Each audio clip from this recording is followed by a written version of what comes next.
오늘은 광야를 극복해내는 삶, 광야를 극복해내는 삶이라는 제목으로 말씀을 선고합니다. 이제 본격적으로 광야 생활이 시작됐습니다.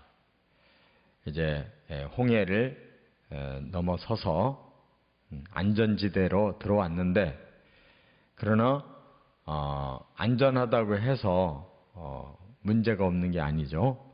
광야는 환경이 아주 열악한 곳입니다.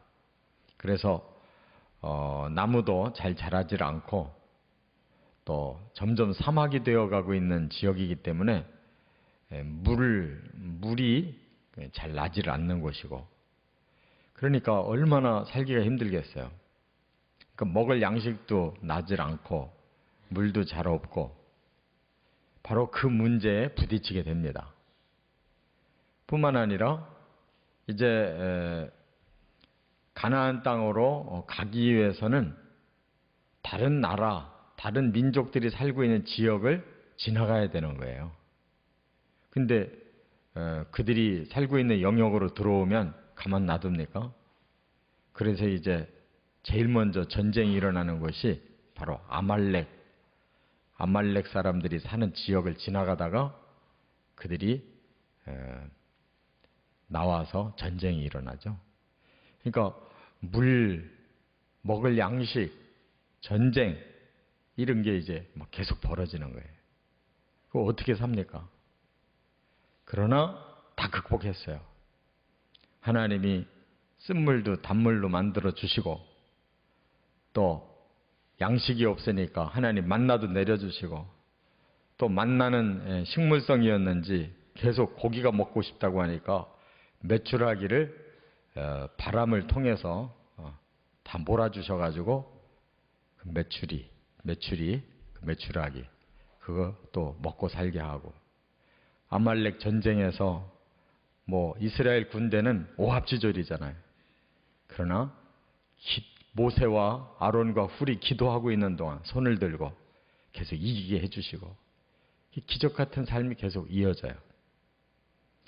여기서 우리가 깨달아야 된다는 거예요. 이 성경에서 광야는 바로 우리가 이 땅에서 신앙생활하는 여정을 상징합니다. 그러니까 가나안 땅이 천국을 예표하는 거고, 이제 애굽에서 말하자면 사탄의 속박에서 벗어나긴 했어도 아직 천국 가려면 멀었잖아요.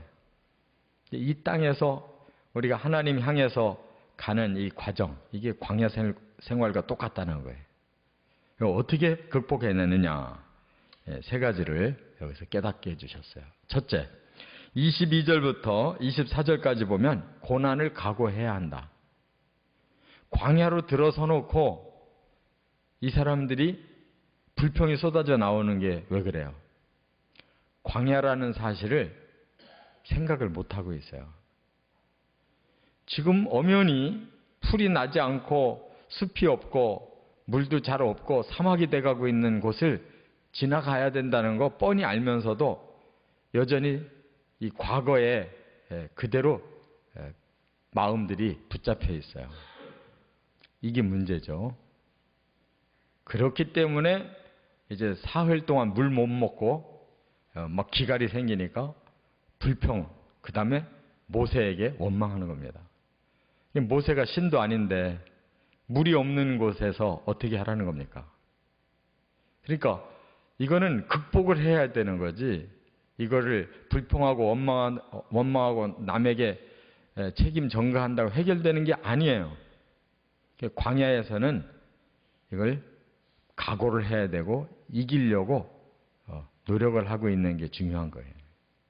이처럼 이들은 물을 사흘을 못 먹은 것이 이제 화근이 돼가지고 두 번째로 지금 원망 불평이 쏟아집니다. 앞에서는 홍해가 가로막고 있어서 우리 여기에다가 썰어서 죽이려고 데려왔냐고 모세에게 원망 불평했는데, 이번에는 물이 없으니까 원망 불평해요. 그러니까 우리가 신앙생활 하는 거는 여기가 천국이 아닙니다. 천국을 가기 위해서 광야를 출발했으면 내가 십자가의 길을 가기 위해서는 고난이 당연히 있을 거다. 이걸 극복해야 천국 가는 것이다 라고 마음에 각오를 하고 해야지, 예수 믿으면 복받고 뭐든지 다 잘 되고 그렇게 믿는다면 이거는 미신과 같은 거예요. 우리가 진리를 향해 가는 것은 진리의 열매를 거두기까지는 더 쓰디쓴 길을 가는 것임을 깨달아야 된다, 그 말이에요.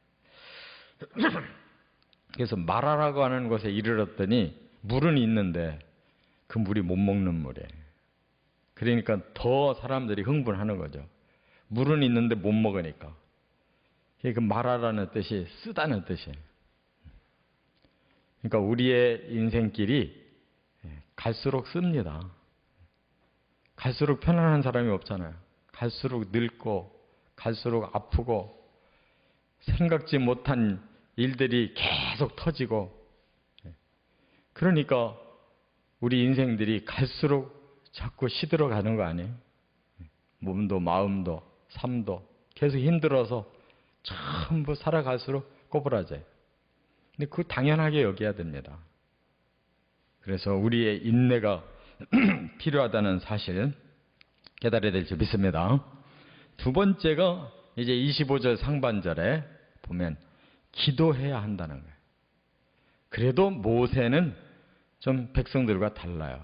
그 문제를 놓고 바로 위에 계신 하나님을 향해서 이걸 해결해 달라고 기도하고 있어요. 모세는 하나님께 부르짖어 기도했다 그랬어요. 그러니까 우리가 이 광야길과 같은 신앙 여정에서 하나님의 도우심이 필요합니다. 그래서 이렇게 새벽에 나와서 기도하는 일, 저는 신앙생활 중에서 가장 중요한 일이라고 확신하고 있어요.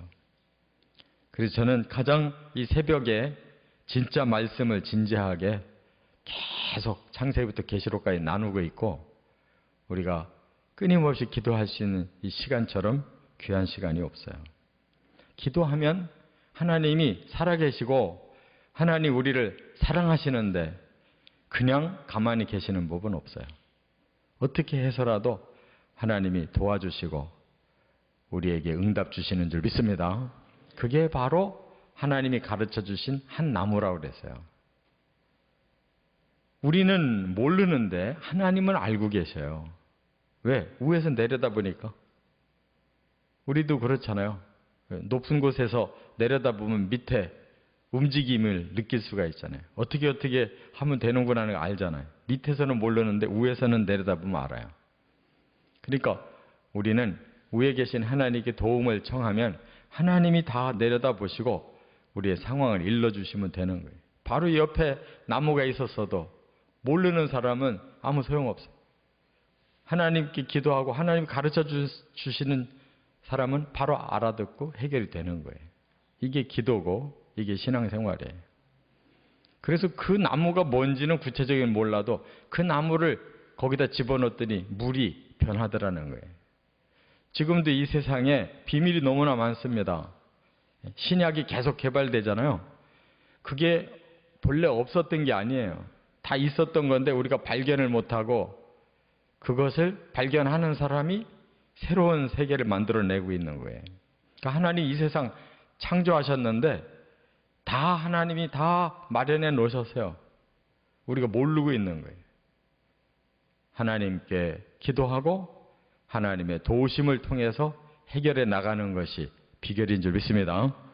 세 번째는 25절 하반절부터 끝절 27절까지는 말씀을 순종해야 한다 하는 거예요. 이때 하나님이 구체적인 한 방법을 일러주셨는데 여기 뭐라고 그랬어요? 25절 하반절에 보니까 그들을 위하여 법도와 율례를 정하시고 그들을 시험하실세 그랬는데, 법도와 율례라는 게 뭐냐면 하나님이 말씀을 주셨다는 거예요. 너희들은 앞으로 이런 일은 이렇게 저런 일은 저렇게 이렇게 구체적으로 하나님이 말씀을 주셨다는 거예요. 누구를 위해서냐면 그들을 위해서예요. 그리고 시험하셨다고 그랬는데 그들을 넘어뜨린다는 뜻이 아니에요. 그들을 항상 감찰하신다. 항상 지켜보신다. 그게 여기 시험이라는 뜻이에요. 사탄의 시험 그러면 넘어뜨리는 거지만 하나님의 시험은 항상 지켜보는 거예요. 바르게 살으라고. 이렇게 하나님이 길을 내주시고 그 길로 가는지 삐뚤어지는지 그거 항상 지켜보고 계셔요.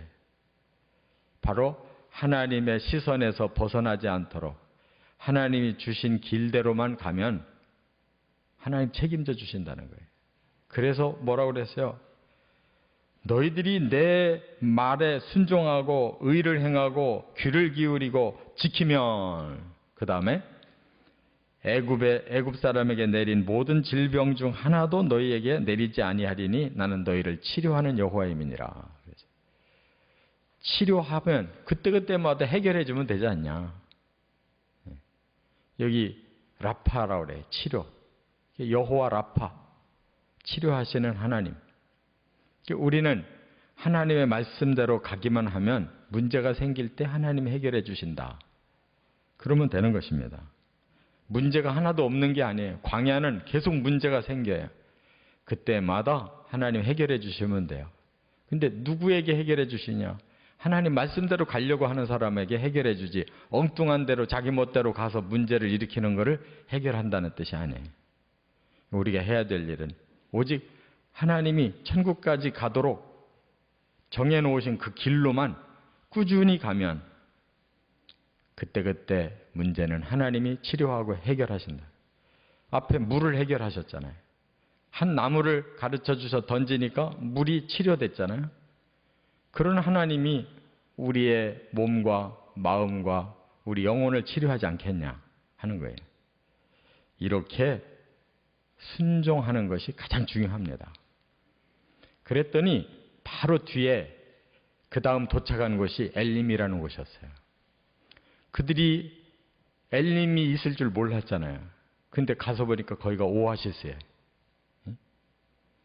물이 12샘이나 됐고 종려나무가 70그루나 있는 오아시스를 만난 거예요.